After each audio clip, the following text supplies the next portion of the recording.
Sit down. All right. And you have control of that screen on the right. Okay. Oh, look at us. Welcome to Real Estate Rewired Live. We're sitting in a different area because our computer was lagging. So we're bringing it to you guys live right now. The 5 insane CRE stories, and real estate is breaking. Now, I was saying this before. Number 3 is wild. When you guys check this out and you guys see the difference of where these markets are going and what everybody is looking into, it's insane. So today's topics we're going to cover is last week's 5 insane CRE stories. First one up is going to be a football stadium to a data center. Let's talk about that, unpack those details. Number 2, a billionaire investor buys an entire ghost town and thinks revamp. Did you just hear it? A billionaire investor bought an entire town with the idea of revamping it into a mega city. That's going to be uncovered on 2. Number 3, one of my favorites for today, floating office buildings. You heard it right. Floating office buildings. Guys, I don't know where this world is going to, but what I will do is cover these stories because I can't wait to understand how we're going to have some floating cities in the future. And number 4, a very common one that we're seeing, Amazon warehouses turning into Hollywood production studios. Those warehouses are converting, and this land is a-changing, and that's where we come with you with Rewired. And the last one is luxury office buildings. Those are in, and everything else in the office sector is out of there. So we're going to cover those today. Let's unpack that and go through these one by one. So when we start looking at real estate, it's beyond the ordinary. First story, number 1, is a stadium almost turned into a data center, and someone bought an entire town. Landlords giving away office space for free, which is another one, and this is not normal real estate. So as we continue on, let's talk about number 1, which is transforming stadiums into AI data hubs. I know that there is a lot of conversation around AI and data centers and needing the electricity that we have to support them. Guys, a lot of towns are coming out with picket fences and pitchforks, etc., to say, we don't want this. They're thinking that it's going to increase the electricity cost. They're thinking that it's going to bring things that are unfavorable for their areas. And it's just absolutely appearingly like most people don't want them. Here's the conundrum. If we need more electricity and we're underserviced, how do we get them? Well, if you have a football stadium or a mall or something that has big power already associated with it, and it's got all the infrastructure in place, to me, it does sound like a logical place to go. It is supporting it. And just as a Roman Colosseum was turned into something else and then gravitated into something else, these same plots of land are turning into something else. So maybe at one time it was an old stadium. There was the bench seats. That was a thing of the past. Now you got a cushion underneath, right? You don't have to bring them to the stadium. Some don't, some do. Others have luxury suites. Go into Yankee Stadium. Have a game. You're almost at the mall with the food court, and every view is amazing. So if they're turning these into mega stadiums or AI data hubs, I can see why that actually makes sense in the marketplace. Whether you agree or disagree in it, that's up to you, and that's your responsibility. But in necessity, yes, I do find it a necessity. We need electricity, people, and that's something that we're all fighting with. So if you shoot down the data centers and we shoot down all of these other areas that require our data for AI, then it's going to be something that transforms the marketplace, whether good or bad. Let's see. So evaluating the potential of massive venues for data center conversion, leveraging existing infrastructure for immense power and connectivity. That's what they're doing. So if a football stadium is already bringing tons of power, why don't we just transform it into what the new century is needing and bring that to life? It's something that we should be really considering, especially as these old stadiums go. I mean, just think of it. The Newark Bears Stadium being converted, mixed-use multifamily apartments. It's happening. These sites are already predetermined. They already have sewer, utilities, and all these impact studies that have been done, and they're already in the marketplace. So it's certainly something that I can see why people put them there. I can also see why people don't like them, and the fear and the nervousness. Where are you guys at with that? Curious to see. You can write in the chat below as well any information that you think would help. It's AI and data centers. And that's where we're at today. Looking at the next one. So a billionaire acquired a town. Now, when we start unpacking these articles, we start understanding where the money is flowing. So in real estate, when we rewire this, people are acquiring an entire town.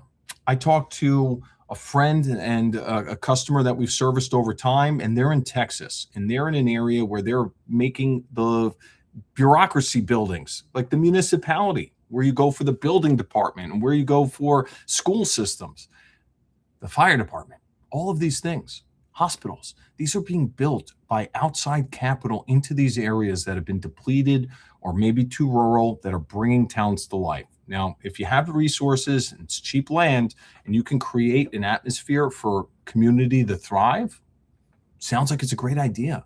I don't blame them. Is it genius, or is this the biggest fault and the biggest disappointment like ever? And it reminds me of the overbuild from China. When you look at the amount of overbuild in China, and you look at towns that have buildings built everywhere, but nobody living in them, that's what this could be eventually if nobody goes there. So to me, I think it's a little crazy, but I also think it's a little bit genius. Why? Because you're creating the people to come there with the infrastructure. Chances are these amenities are going to be amazing throughout the community, and chances are that they can plat the map so that proper utilities, proper flow, traffic, building heights, and things can be pre-planned. I certainly know in our area, in northern New Jersey, all these towns were built many moons ago, and they were not thinking about the amount of people that were coming into this area. We are, and if you have that, you have the availability of predetermining it. It's kind of like building, I don't know, an 8-lane highway. Instead of having one lane and you build one after another, you just built the 8 because you had it ready. Now you only opened up 4 in the beginning. Then you opened up a 5th or 6th, and then 8 eventually.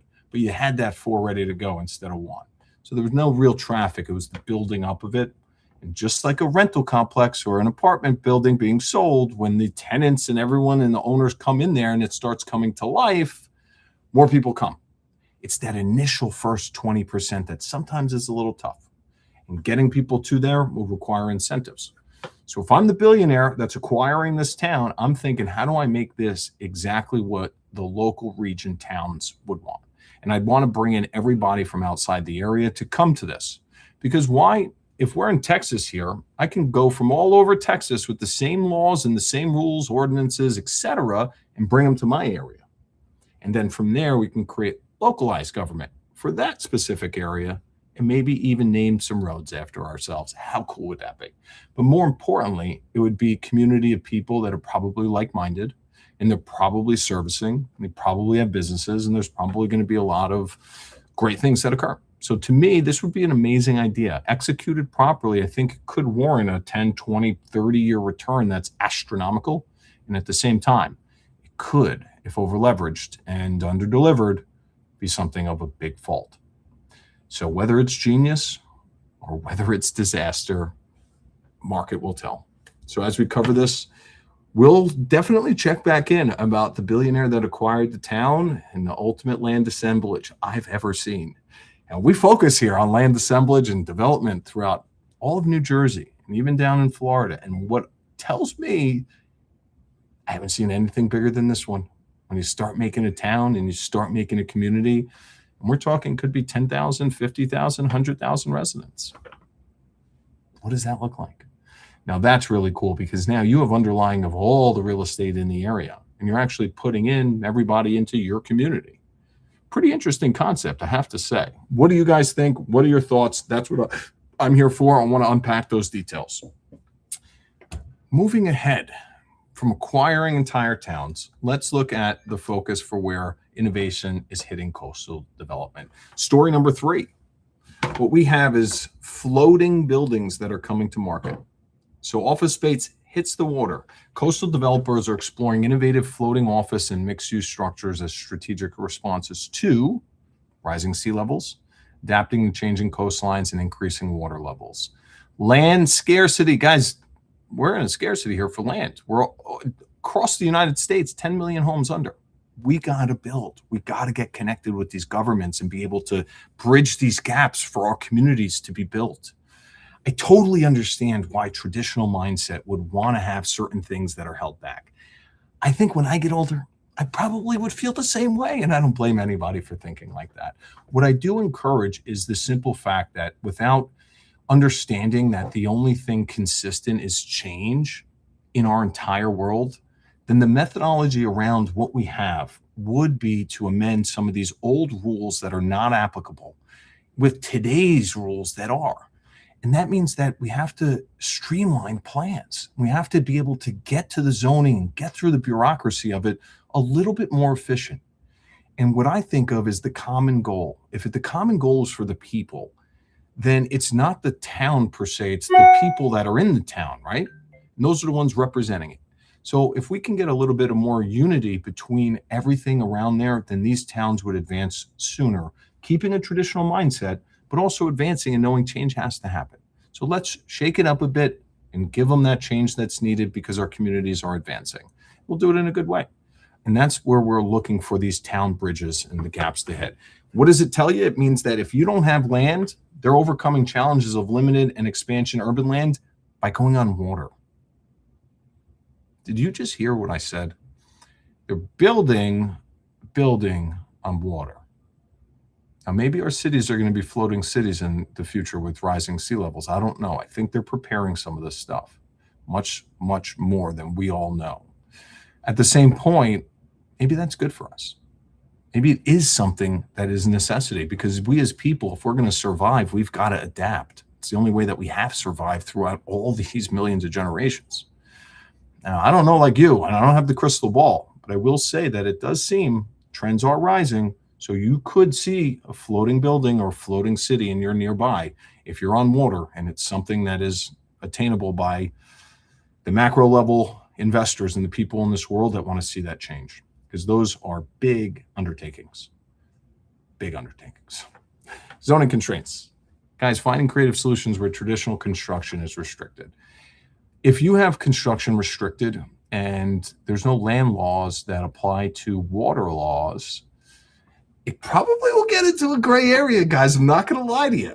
Now, are you saying that your area is the water or is it not? Now, is this governed by other items that we have to tend to, DEP, et cetera? Probably. But I don't think it's explored yet. So I think zoning constraints are going to come into play here and understanding what you can put on there. I mean, you're going to put a car wash, on a piece of water? Maybe. But this is the theory I'm getting to, which is, guys, look at this. This is so cool. I look at real estate and I say, guys, every single day there's something else that's hitting this. Couldn't tell you that an office space or a building would be on water. Probably wasn't my guess, right? So if you can't build on land, build on water. That's what they're doing. And that's what we're unpacking here today. I find it to be pretty interesting that as we go into the next chapters of development, I think that there's a wave that's untapped for how to build and what to build. I've scrolled through so many different social media platforms and I see these modular homes or these box cart homes, and they're so cool. And they build a middle interior and they have all these differences. And I start saying to myself, how do we take what the trends of the next steps are and implement them into what is now? Because I've learned in my research over the last decade plus that in order for you to succeed in real estate, you have to be ahead of the trends, which means that you look at them and acknowledge them. But where's the vision of us going to? Is the vision a year, 5 years, 10 years, 20 years, 50 years? And then what does it take to actually hit those goals? If it's going to be developing in an area where there's no more land, guys, water could be an option. If you're on a coastal development area, you might not have a choice. Now, here's the thing. The response to this is really great because it doesn't mean that it's not going to be awesome and super productive and profitable and a really cool visual. It also means that, if you're scared of, oh my God, I'm going to get my entire place wiped away, I think that looking into this and seeing what those are and seeing what options are would be really good to see. Who knows what the price per square foot of a floating building would be? What about the income evaluation? I mean, I don't know about you, but what would office space rent for in a floating building? Have you guys ever thought about that? Is that a premium A+, like an Elon Musk type? I got Tesla on water and it's bunkered with a dome around it. Like, this is what I'm talking about. And my mind goes into these places because I say to myself, if they're out there imagining this, things could happen. So I'm excited to see where it goes. I hope you guys are too. Whether you like it or don't like it, I'm all about it. Just put some stuff in the chat, reach out and discuss. And as always, if you need a floating building evaluation on your property, use the ERG's 3-step valuation system, which untaps your price per square foot from comps, income analysis for financials, and your patented dirt to dollars with Trelia and our no obligation free consultation immediate offer. So what happens there? Well, we're not buying floating buildings, but at the same time, we're certainly looking to build them. So advancing ahead, let's go into the evolution of logistics spaces. Guys, from boxes to blockbusters, underutilized logistics space are being repurposed into state-of-the-art film production studios. They got massive ceiling heights, expansion that are open floor plans, and they provide totally ideal conditions for sound stages. Now, this shift signifies industry real estate evolving into critical creative infrastructure. What does that mean for you guys? It means that those big Amazon warehouses are condensing and their strategies are being implemented. And one of them is they make movies. And their parent holding company is a big blockbuster for all of us that we watch television on. So they're converting these big warehouses, sound stages into now where we can get content. And that means that all the movies, all the insides with those big warehouses, you can film, you could build sets inside. These sets are super awesome because they're built by carpenters, by tradesmen. They need jobs. That's where they get hired. So when you hear about all these people that are building on, commercial grade or say feature films or episodics, like big popular episodics, a lot of people, hundreds of people are being employed from that. So in this shift, it's not like, oh my God, these are going out and what happened and the world is ending. Absolutely not. What it is guys, it's rewiring. We're reprogramming. When you were a kid and you were taught by your parents something, you grew up. Now, everything you taught by your parents was not accurate. You had to reprogram yourself a bit. Maybe even now, we all still do. I do. All of us, our programming was indented when we were younger. So unpacking that a bit to understand the world in a more truthful way is something, to me, has helped me understand how to respond to it in a little bit better way. So boxes to blockbuster sounds normal. We want tons of content. Everyone's staring at their phones. So what do we give them? Content. What are we giving you right now? Content. Why? Because I love CRE and I love this stuff. And I can't believe what happens in these marketplaces. So I wanted to bring it to you guys each week. I saw opportunities changing throughout this entire landscape. And I see people stuck in old ways. And I see people advancing in new ones. And those new ones are going to create lives by design, not by default. Which one do you want to be? When you're diving into this real estate game, you're in the red zone. This stuff is real and the money is at stake and you can't make bad choices with that. So having your understanding of what your investment criteria is, who your real estate broker is that's going to go to bat for you and make sure, that's key. Seems like they got it situated here. They got great advice. They turn their warehouses into blockbuster features that are making them tons more money. And it's impacting our society by having great content. A lot of content in the past I disagreed with. I thought there was a wave of this country that had certain content that shouldn't be out there. It was aggressively put on us. What does that mean for everything in between? It means that some people are pushing back on that and want our children to grow up with just a neutral basis on life and love this world the way that we do. And that's what we're going toward. So the shift signifies a big creative decision within Amazon of specifics, warehousing to blockbusters. Now, the very buildings that once stored packages are now the birthplace, moving into the film industry. Really cool subset. Guys, New Jersey was the home base of films. If you guys look in Fort Lee, right where I'm sitting, I could see it from our office of where these studios used to be. The Palisades Amusement Park was right there, and this was a hub for entertainment. Feature films and everything being built. New York City is right here. It's a great segue. We have the best views because in New York, they look at us. But here, we look at New York. So always think of that. So we've got some attraction here. Now, with that attraction, it's been reinvigorated. Why? Well, let me tell you why. When you look at Netflix coming down and buying an old Army Reserve and having this on massive amounts, of acreage to support the vision that they want for the next 10, 20, 30 years on content, it's incredible. It's bringing back Jersey City's, Brooklyn's, all these different areas hub for film. It's putting it right here. So when we look at how to untap, we look at it and say, where can we reposition these properties into to still get the same amount, if not more income, but adhere to today's standard? If you're going to go from a Blockbuster warehouse and just rent it out to another guy, that's fine. But if you can turn it into your business revenue that you have in one of your flywheel companies, sounds like a really good idea. So bravo and hats off to it. I encourage filmmaking. I love filmmaking. Started off in the industry very young. I've still got a passion for it, and it's something that as soon as I hit into my 50s, I'm getting back to after the businesses are built. And that's a commitment to me because my life by design is something that I want as well. So as we go through this, that's something that we're building. And you guys right here are helping get the confidence and the charisma to make that happen. So win-win, ding, ding, love it, right? Blockbusters are now in the makes of warehousing. So pay note to that. Moving ahead, office market overviews. Guys, free rent? What are you talking about? Why would anyone get free rent? Landlords are getting desperate to fill trophy offices. Guys, it is just a common thing that we talk about. If it's not Class A, you're in the dud. Class A landlords are offering extended periods of free rent and substantial concession packages to attract and secure tenants. I'm live right now with deals in motion. These deals are requiring 3 months, 6 months. Some have requested 12 months. Now, when I look at this as a landlord and as a broker servicing, I suggest that we go for options. Option A, option B, option C, so that they can understand and you put some financials around it. So if that's you, then you definitely want to hire us for what it can be, because the value of that property is going to be dependent on that income that you get from the rental. Now, one thing I could say is that if you do have a Class A and you're giving in, it's okay if you do, especially with a credit tenant, because it's worth the income right after.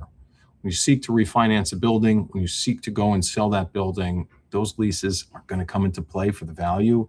And that means to you, make sure that they're done right. Make sure that you have a broker. I can't tell you how many times I go to landlords, they don't have the leases properly. They don't have the tenant expenses or the CAM charges proportionate.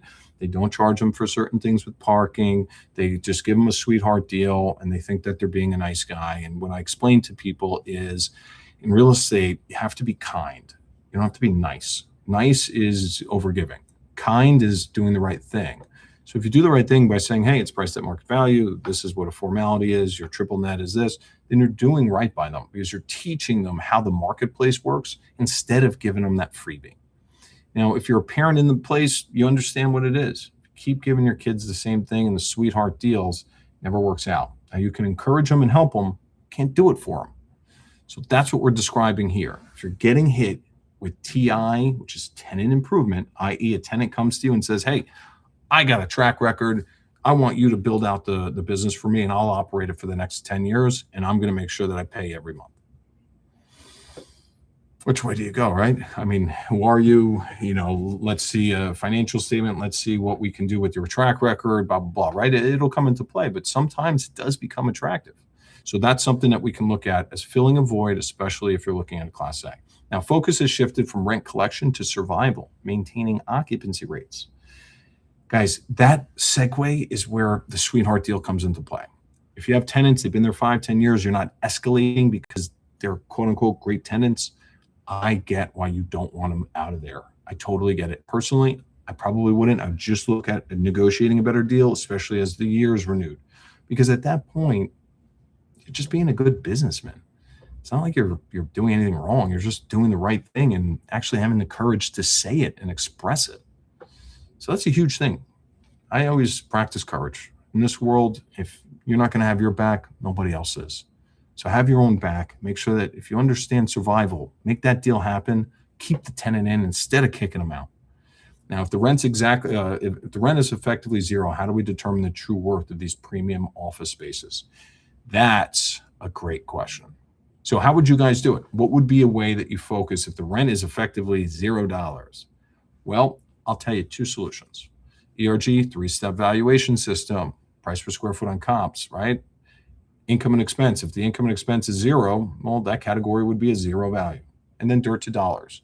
We're looking at how do we take the development potential of this office building and turn it into right now, today's day and age.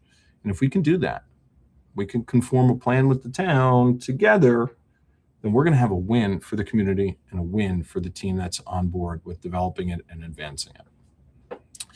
Now, this indicates a significant shift in power towards tenants and a reevaluation of traditional office space valuations. Why? Because if you have a building, let's say you have a few hundred parking spots on it, it's on 5 acres, is that 30,000 square foot office building worth it right now? You're probably literally buying it at below what the construction cost of building the building is. So you don't do it. You look for alternative, best alternative, right? And best alternative could be to develop it.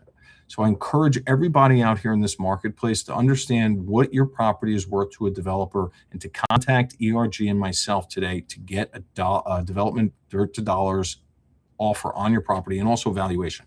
These things are key. Why? Because if you do know what you could turn it to, then you can say, hey, I'm going to make a choice. Maybe it's a little less right here and it's a quicker sale, maybe a little bit longer and it's a development. You have the options. Isn't that life? Providing options, making the choice based on what you personally have next 3-6 year of your life. That's what we provide. And that's what I want to encourage everybody in this marketplace to do. Moving ahead, we've got the future of real estate and redefining this marketplace. Guys, those aren't winning or just following the trends. Real estate is about redefining, bringing it to the next in terms of the vision. If you connect those dots, I've seen a lot of research showing that success is everywhere for you, whether you're a property owner, residential agent, a commercial broker, or somebody that's jumping in new to the market. Maybe you have a job and you're looking at investing as a side for 1 to 4 family or commercial property or something local. This is going to be where you can stay ahead of the curve and understand a couple of tips and tricks to make your success even sweeter. Now, as we go through, always remember, we are here and we are here to help out. So reach out to myself, one of our agents today, for a 3-step ERG evaluation system. Now we are going to get into live development review for the next 20 minutes.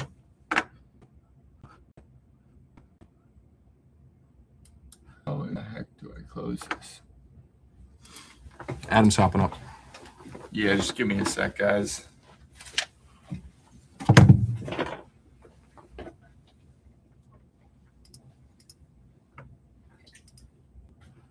Alrighty.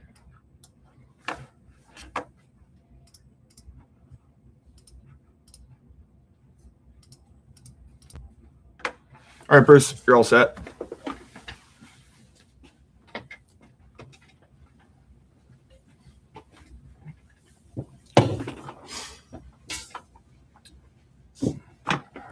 Copy. Guys, Adam got me a Jersey City one right out the gate. Okay.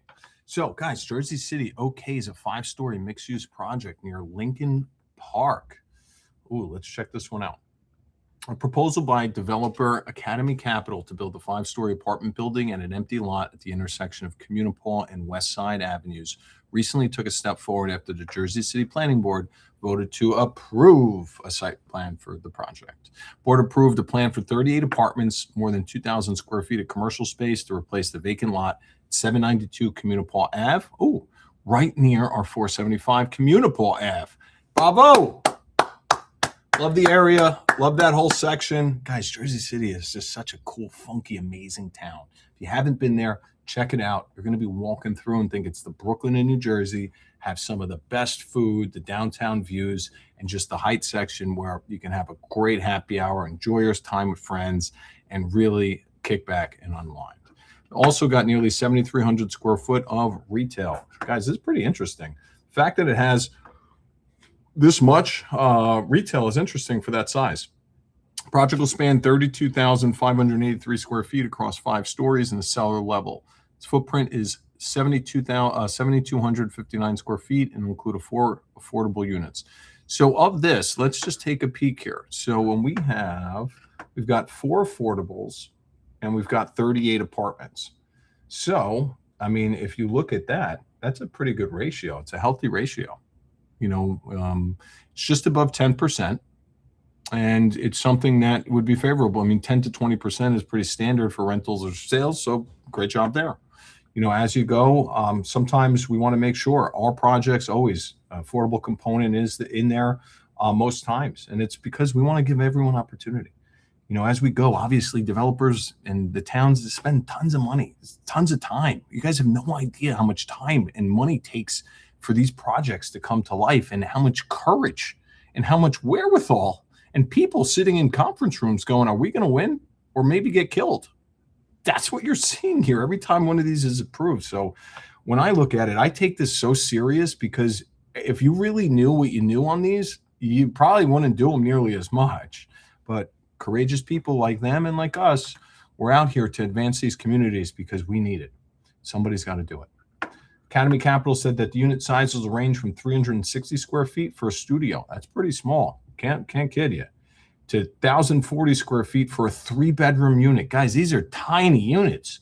Oh, my own. So this is made really for ultra now living. So you're going to get less square footage, probably pay a little less. That might be the intention of the developer, is because with smaller, you can pay less. A little bigger, they're going to dilute in price per square foot on the up and up. But at the same point, you have a better tenant if it's a little bit less, a little bit more affordable. But a 3-bedroom at 1,040 square feet is tight. They also noted during the meeting that the developer has been seeking board approval since 24. Guys, 24, it's 26 now. This is what I'm talking about.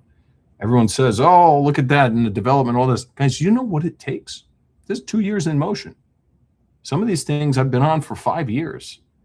Now, you think that that's appropriate for our towns to be advanced 5 years to try to get plans? Some of them that I've seen people have 10 years. Guys, that doesn't help us out. What I look for is, how do we bridge the gap of the traditional with the new? I kind of feel like I'm in the middle. And I'm saying to ourselves, what does it take? It takes people like this. So property sold in 2024 for $1.4 million from a firm based in Hollingsworth, New York. Site sits on one of the city's oldest roads, dating back almost 3 centuries. No shit. Commuter Paul sits along the road, the former ferry road that was chartered in 1765 to connect downtown Newark Ferry Street.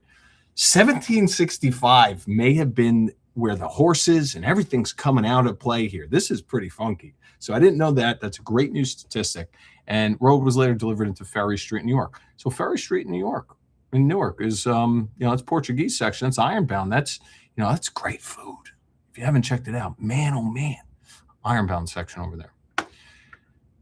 It's always been a major commercial corridor. Interesting. Portion of Lincoln Park, closest to the site, was once home to Jersey City Skeeters, a minor league baseball team that played at an 8,500 square seat stadium where the park's entrance now stands. Baseball stadium known as West Side Park opened in 1902 and was demolished 3 years later when the eponymous 273-acre park opened. Guys, advancing society, that's what I'm reading. So everything's changing. So when you see in 1765, I don't think that the rules applied to 1865 or 1965, right? I don't think so either. So we have to advance a little bit here. It seems like Jersey City is doing just that. And they've been a great job over the years advancing these communities. If you go into that area and see these buildings, man, you're going to be blown away by the amount of detail and just the sophistication of some of these builds. It's mind-blowing. So I'm a fan, and I'm a fan of this development. That's the end of this article. 38 units, Jersey City Planning Board okays. Guys, bravo. Love the project. Seems like you got a great rooftop, and I encourage everybody onward. Great location as well. That fits for a 38 unit in Jersey City. Now let's unpack the next development that we got. Adam, what do we got next?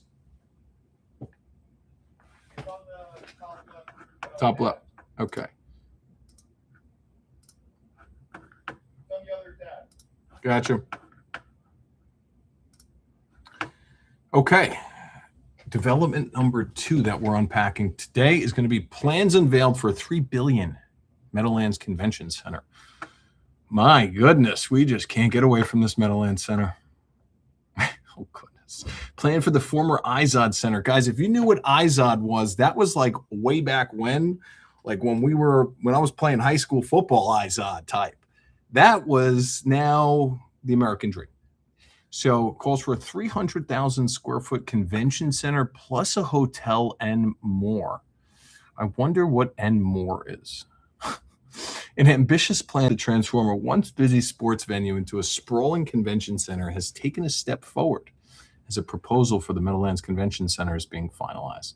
Guys, anything to get this thing going. American Dream's been just out of fault over years of just scrutiny and just seemingly overbuild and so many different things, but I'm a fan of it. If you go there, they did a great job. It's just not fully opened yet. Stores, it's taken time.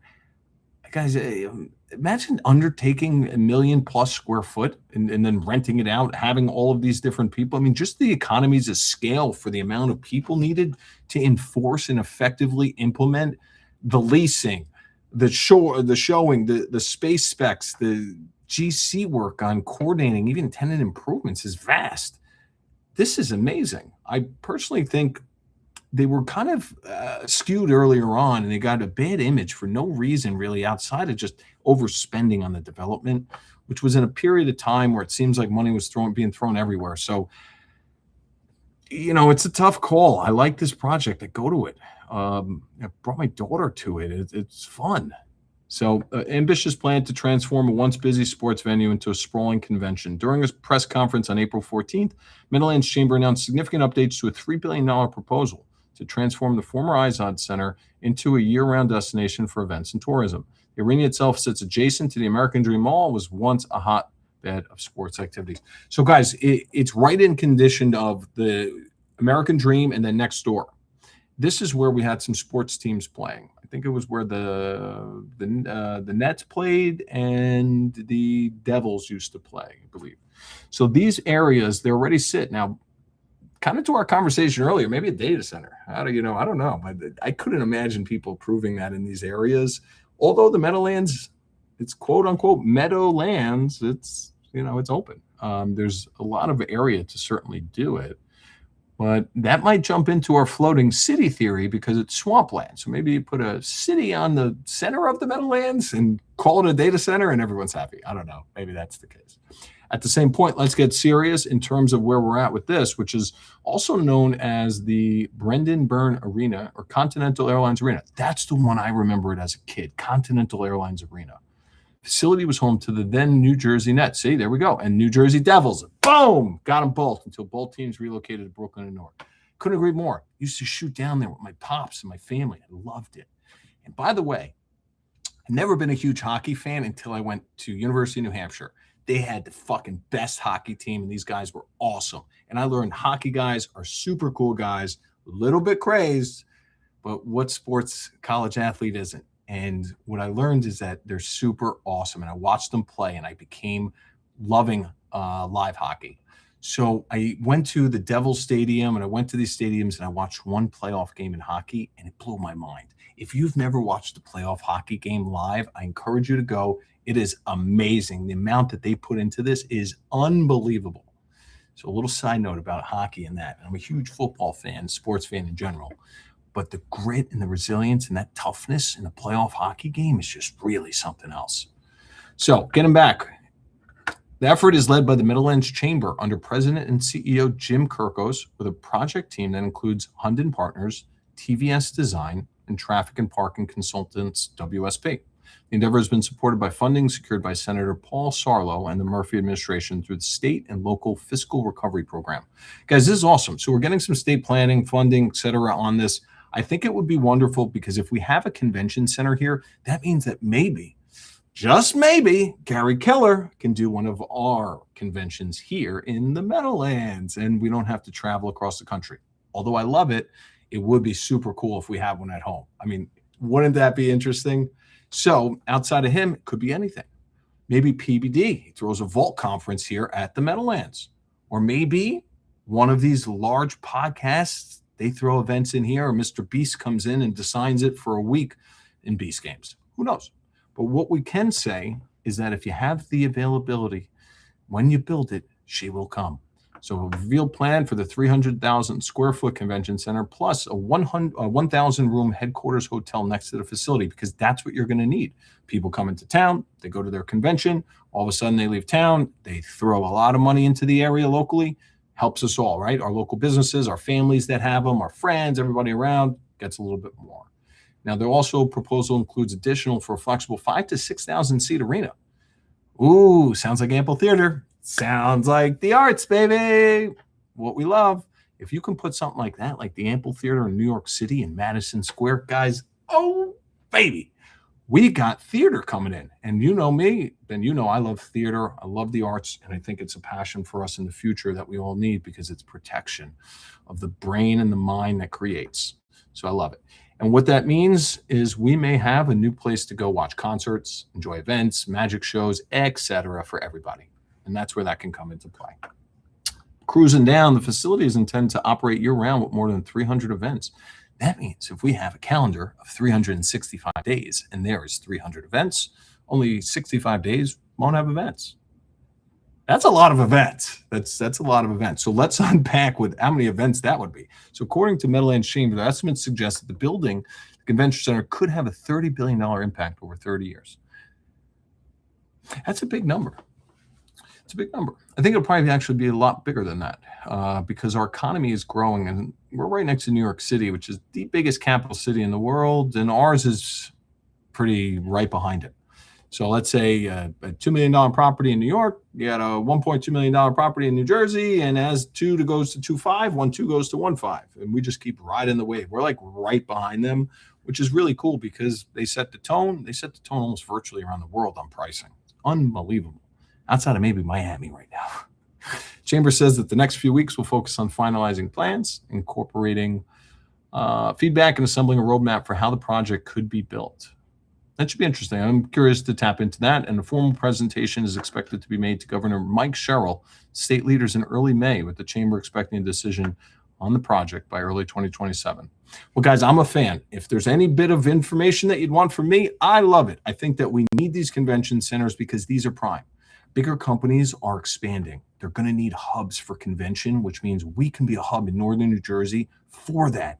Instead of traveling to Atlanta and going to that convention center, Gary Keller, PBD, and all these guys with the conferences can come to us in New Jersey, and we can filter it throughout. Not to mention, we just have to drive in our car and go over to the convention center.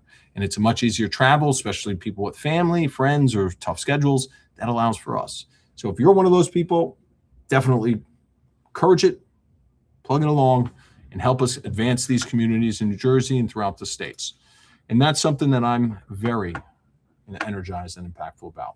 So that's it for today. Wait, no, we have more stuff. In terms of this development, we've got one more development to run through. We're actually doing we're doing a fun little thing. Oh, what do we got? Yeah, we're doing a reaction video of Joe Montana. Oh, baby. Okay. And then you're gonna dive into Red Zone a bit. All right. After that, I gotta cut. All right, yeah. It's a 4-minute video, so.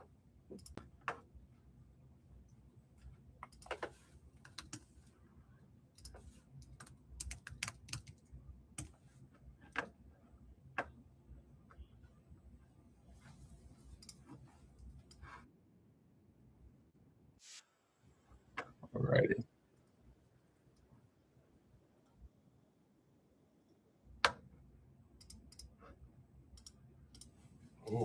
Oh, is this the Joe Montana one you were telling me about? Yeah. Yeah. Well, no, this is different, but this is more of like a just kind of documentary you're gonna react to. Just click pause and then Pause and then play. or just yeah. The outcome of the Super Bowl berth hangs in the balance. Montana rolling out the right. Oh, look at this old helmet, man. I love it. Joe Montana was a 2-time Super Bowl champion and a 2-time Super Bowl MVP. An intimidating presence to a rookie receiver in 1985. I remember walking into that locker room and I looked across. Yeah, good point. And it was like deer in the headlights. I'm looking at the man, I'm looking at God, Joe Montana, and I was so nervous, but he really made me feel comfortable, and I knew that we would have a great relationship together. So Joe always made everyone comfortable. He was cool, cucumber Joe. My dad would tell me stories about him, and that the first thing that he did when he went to the 49ers is he actually went, I'm told, to another state. I believe it was Nevada, and he worked on his footwork to be a quarterback for almost 2 weeks, 3 weeks before he even started. If anyone knows football, they know quarterback's positioning is footwork. We practice it 90% of the time. And then public only sees 10% when the game's there. But that footwork is key. So cool Cucumber Joe. Love it. Montana was football's ultimate winner. What a Though beautiful. during his era, there were quarterbacks with stronger arms, a quicker release, Always and will. more chiseled physiques. There's always going to be a stronger arm, a better leg, faster, but mindset. Mindset's everything. Those little skinny legs that he had, He did. legs that looked like what type of bird? A stork? Well, he's got funny legs for a quarterback, doesn't he? Last time I saw legs like that, they were hanging out of a nest. 34 years to get this development. Guys, the locker room talk about football players is hilarious. They probably busted his balls every single day just because they're friends. So I love it. They were so skinny. He didn't have a calf. I'm like, how can this guy move around like that? But, the thing about him, he was elusive. You couldn't catch him. He could feel pressure, and he would get rid of that football. If he didn't have the primary, it was the second or the third receiver. Just complete control of the offense, precision. It's a clinic. That's a warrior right there. When you put yourself on a football field, you are going to war because between those lines, everything's possible and you're going to get knocked out. And that's going to happen if you don't have your head on straight. And I tell you, Bill Walsh right there on the left side of Joe Montana, man, look at them two. Fire in the eyes, like we're about to go to war and conquer. Now in football, it's not war. It's not life or death, but it could be if you really don't prepare properly. And in this scene between these two right here, it tells me, coach and leader, I got you. You got me. Now let's go fucking kick some ass. That's awesome, folks. Play the game as more of a chess game, and one move's going to lead to another, and you're not always going to get the king immediately. 4 yard here, 5 yard there, 10 yard here is as wearing, if not more, on a defense than 170-yard touchdown. And that was more my style than anything. You hear Joe? Joe talked about getting first downs, not touchdowns. Joe was all about moving the chains. It was cool, Joe, because every time you get a first down, you get closer to the goal line. So think about life. Every time you get progress on one of your goals, you're getting closer to that goal line, maybe of that goal. That's exactly what Joe was explaining. Take it one day at a time, one game at a time. Eventually, those wins keep stacking up to your goal. What a beautiful statement. He knew exactly where everybody was going to be on that football field. And I think that's really what made him best quarterback. And plus, he was Joe Cool. You knew that when everything was on the line, if you had a minute left in the ball game, Joe wouldn't let us down. So there's 2 seconds left, and Montana will get one throw. Here's Montana throwing for the end zone. Right place. He's got it.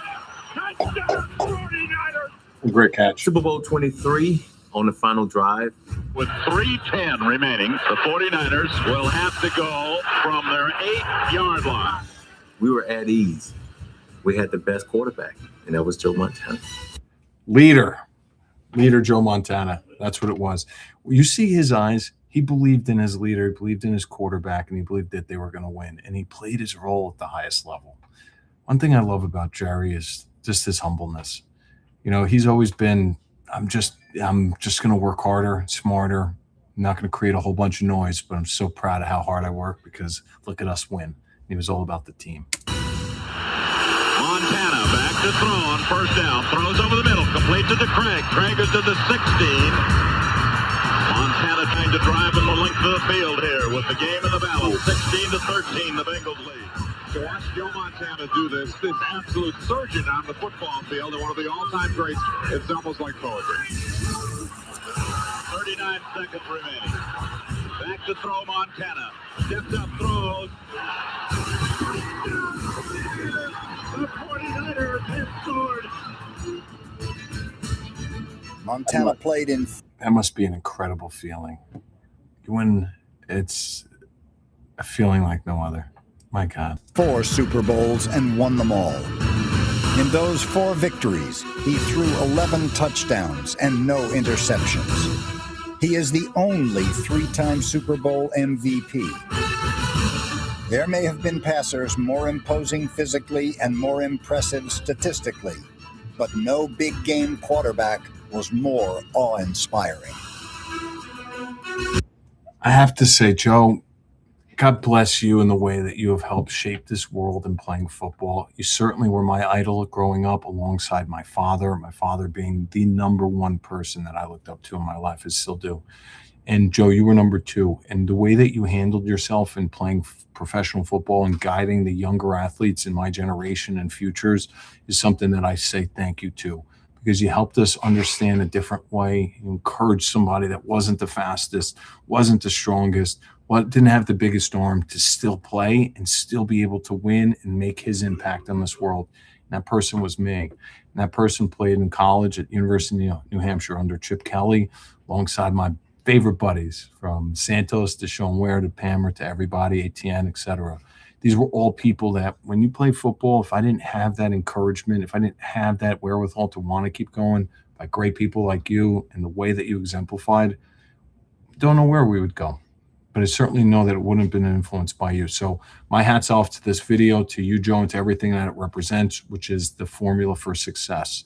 Just taking it day by day and one by one. Trying to get first downs and not score touchdowns is something that I take as a principle in life. And that right there with footwork early on and making sure that you have everything of the foundations tells me study the models. It says read the book 12 times before you execute it and get creative. So things like this has helped shape my life. I wonder if it's helped shape your life, because sports is part of our life. And once we stop playing, it becomes who we are, an identity of the principles that we've taken from it. Now, I hope you had great coaches, because I certainly did. And I'm blessed and so privileged by the people that were able to help coach me and shape me. So for you, takeaways would be to keep going. And Joe always exemplified that. Well done, Joe. Bravo. Adam, thank you for this article and video. This was awesome. Sweet. We're all wrapped up. Okay, good. We wrapped up right before, right at 11:10. Okay, almost. Look at that. Take care, guys.